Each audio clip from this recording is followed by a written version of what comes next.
This is the Crime Cafe, your podcasting source of great crime, suspense, and thriller writing. I'm your host, Debbi Mack.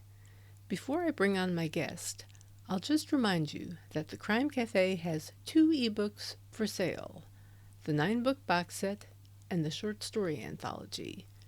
You can find the buy links for both on my website, debbimack.com, DEBBIMACK.com, under the Crime Cafe link. You can also get a free copy of either book if you become a Patreon supporter. You'll get that and much more if you support the podcast on Patreon, along with our eternal gratitude for doing so. Hi everyone! I'm pleased to have with me today an author whose books I'm quite familiar with and whose writing inspires me. His latest novel is A Dangerous Man, the 18th book in the Elvis Joe Pike series. He's also written other series and non-series books. Our guest today is best-selling author Robert Crais. Hi Robert, thanks for being with us today.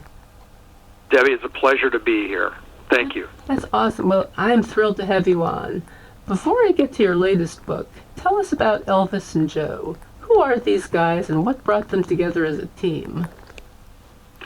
Well, Elvis Cole, my core character, the guy I'm known for most, I guess, is a private investigator in Los Angeles. He's, when I created, I go back with crime fiction for a long time. I mean, I discovered Raymond Chandler when I was a kid, and he was my gateway drug, and I fell in love with this world. And I knew and always wanted to create a private investigator of my own. That was in the cards for me from early on. And when I created him, I guess you could say I took little bits and pieces. You remember Calvin and Hobbes, and Calvin had this cardboard box, and he called it his transmogrifier, and he would get into the box, and it would change. It would become a fighter plane or a speedboat or a motorcycle, whatever it was, because it was his transmogrifier, this magical device. All writers have a transmogrifier. And I took little bits and pieces of myself and my sensibility and my worldview, and I transmogrified myself very loosely into Elvis Cole. He likes to talk, he's verbal, he's funny, but he's so much better than me, and he's one of these people I think I aspire to be. I wish I were more like Elvis Cole. Believe me, he lives a much more adventurous life than I do. I sit in a room and type. But I've also always been a fan of buddy pictures, going back to buddy comic books, and buddy stories of all kind. I think a partnership is a natural order of things. And I wanted Elvis to have a partner, and I thought, well, what would be the most interesting partner is a partner who was completely different from Elvis. If Elvis is verbal, then Joe Pike is going to say very little, and if Elvis is funny and wears his heart on his sleeve, Joe Pike is going to show more emotion. And I began the creation that way. But what became apparent to me after a while is that there were reasons that Joe was so silent, and Joe held his emotions in check and was such an internal character, and I began to sense that there was a well of great sadness in Joe, and maybe even pain, and that made him enormously fascinating and interesting to me, because what I've done over the course of all these books, 18 books now, is explore these two characters to try to reveal little bits and pieces of why they are the men that they are. Why is Joe that way? Why is Elvis so verbal and funny? And in A Dangerous Man, the newest book, Joe takes center stage, and it's a story that allows me to get a little bit deeper into Joe Pike and show his true nature a bit more than in the previous books. Yeah, I've always found Joe fascinating for that reason, that there's so much pain behind his stoicism. How do you handle having two protagonists like that? Generally, it seems like one gets kind of more of the lead than the other in most of your books. Is that about right? Yeah, that's true. You know, there's most of the books, Elvis Cole is the primary character, and the books are told from his point of view. But every once in a while, it's fun for me to have them swap roles, and Joe will become the primary character, and Elvis then becomes his assistant, and that's what happens in A Dangerous Man, and that's really a product of the stories. You know, all of my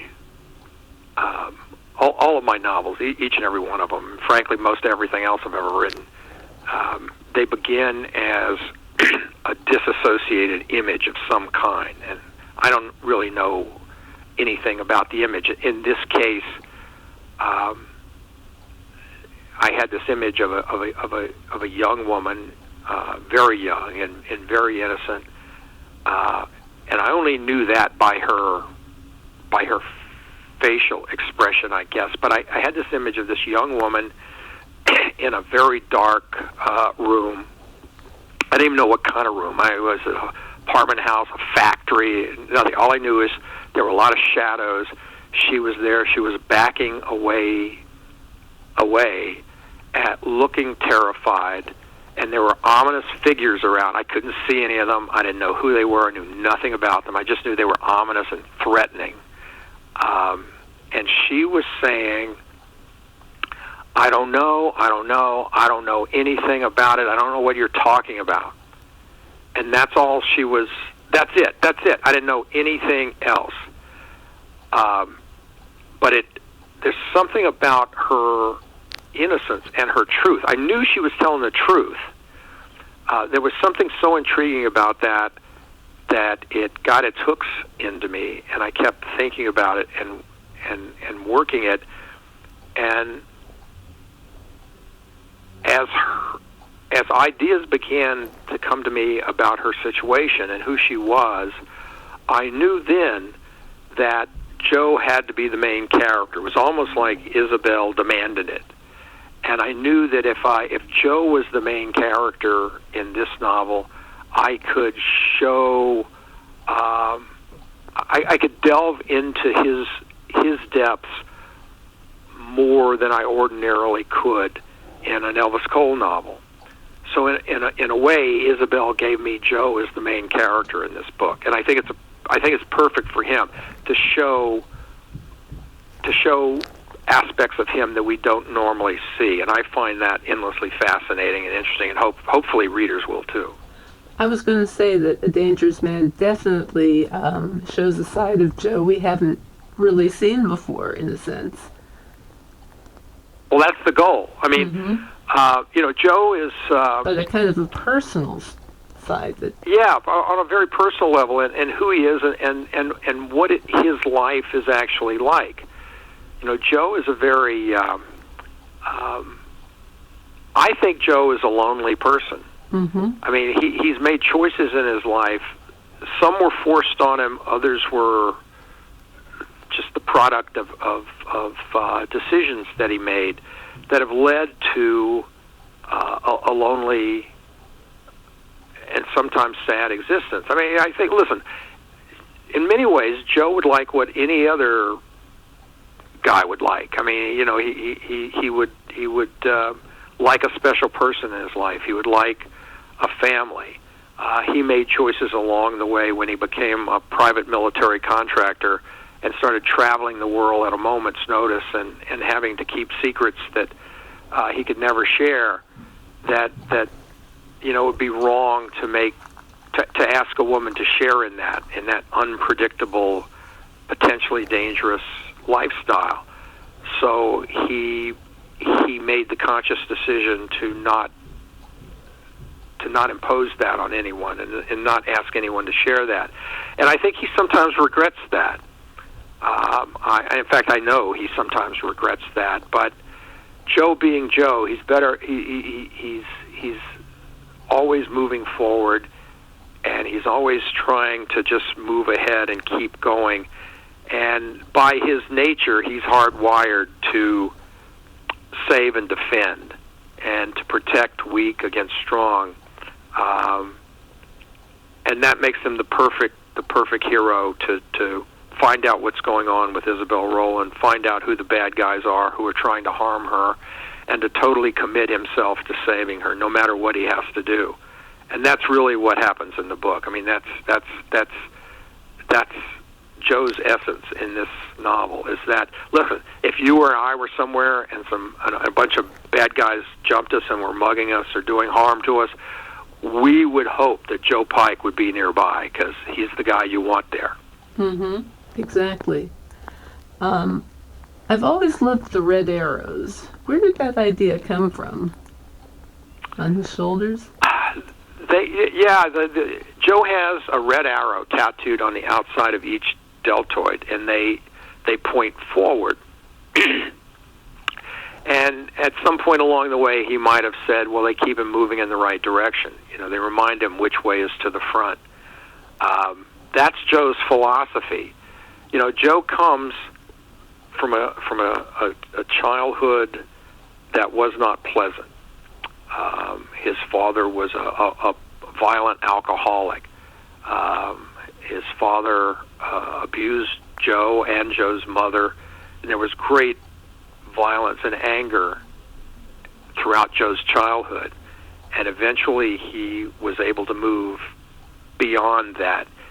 He, in a way, created himself. He admired the Marines because the Marines were tough and ready to fight. So he became a Marine, and he trained himself in the martial arts and physical fitness and all of these things, which was, in a way, Joe Pike's way of making sure no one would ever be able to abuse him again as his father had abused him.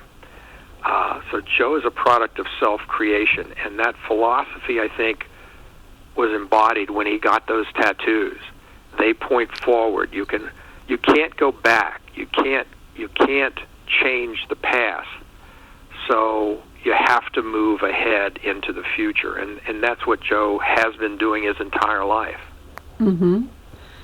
And speaking of which, how do you handle the passage of time over such a long series? Are they aging slowly, or do you just stick to a particular decade, or what? I actually, when I started writing these books, it was a while ago. It was a long time ago, and the guys were a few years older than me at that time. And now I can tell you, and I am the world's expert, they are substantially younger than me. And because in the first few books, I established that the guys had been in Vietnam, and so one would think, well, that anchors them in a certain time, and hence they must be aging as we all age, and that would put them damn near 70 years old. Well, my guys are action guys, and the characters, there's a lot of physical action in the book. My readers enjoy it. I enjoy writing it, and I didn't want to create this cartoon, geriatric fistfights, and I didn't want to create this cartoon reality where old guys are doing all these physical things that Joe Pike and Elvis Cole do. I like that midterm version. So the fact is, they don't age they don't age the same way I age or that we age. They're in this kind of time lock that puts them, I would guess, somewhere right now in their early to mid 40s. That seems like a good age for them. They started in their late 30s, I think, somewhere in there. So probably early mid 40s is where they're time locked. So I tend to, though I reference things in popular culture, I tend to stay away from dates. and that's just where they're going to stay because I think they're the most interesting right now. I don't want to write.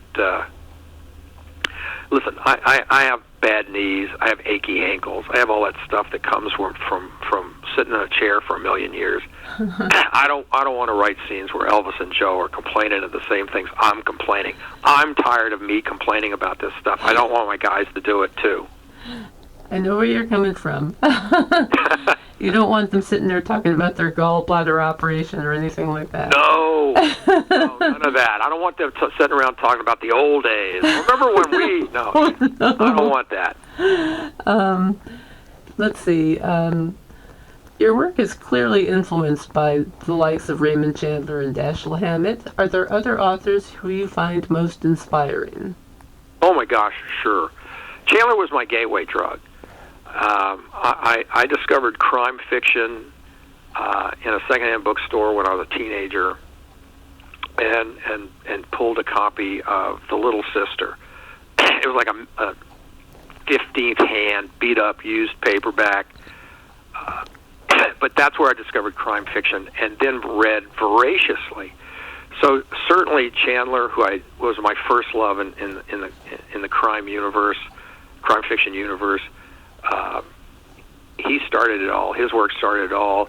Hammett for sure, and then all the classics: Ross MacDonald and John D. MacDonald.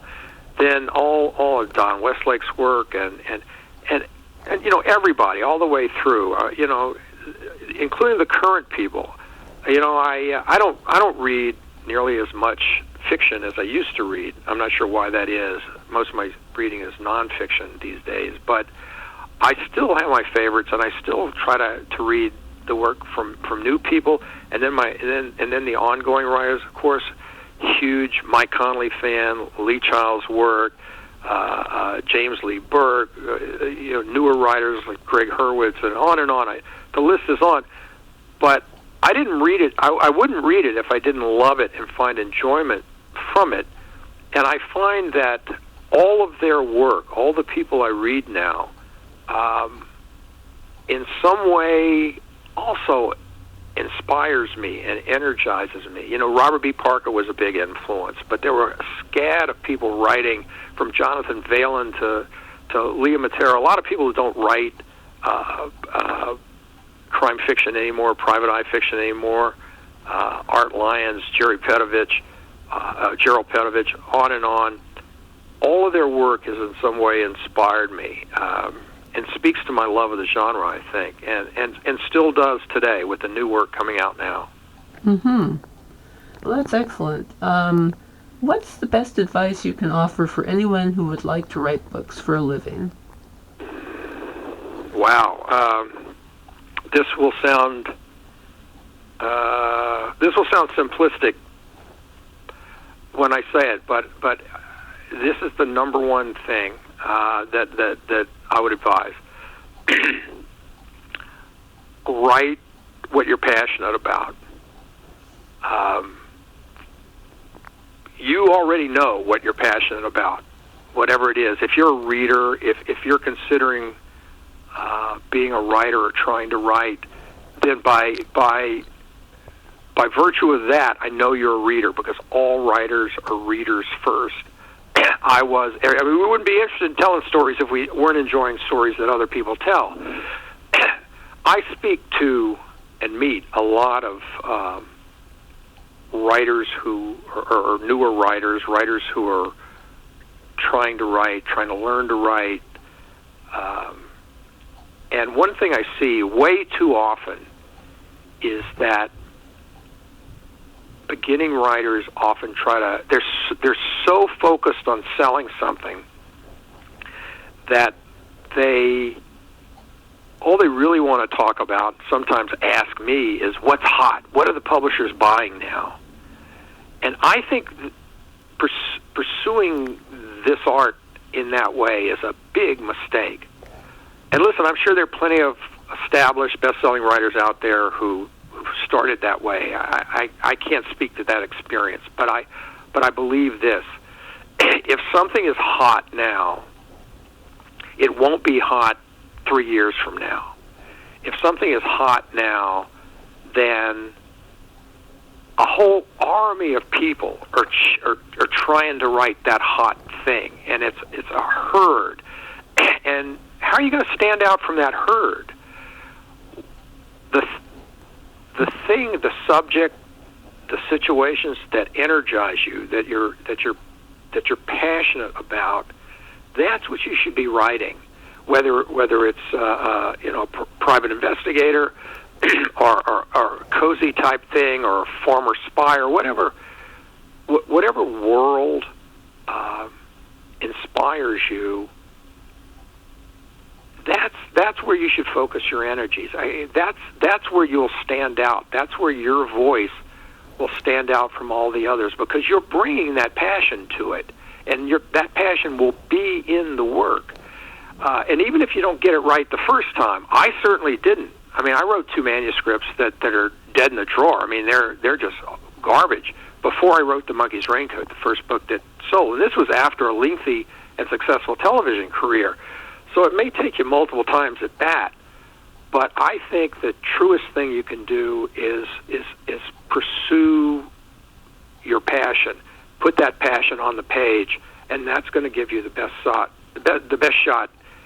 at a successful career. That's excellent advice. I couldn't agree with you more. Is there anything else you'd like to add before we finish up? Well, gee, Debbie, I don't know, other than please buy my book.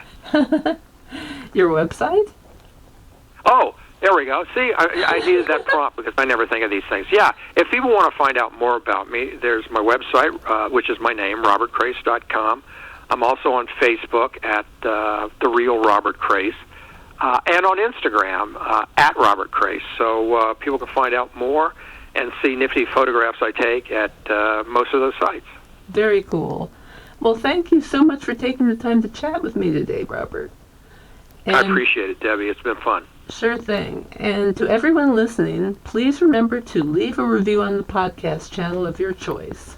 Also, check out the podcast's Patreon page. It's on my website at debbimack.com. Thanks again for listening.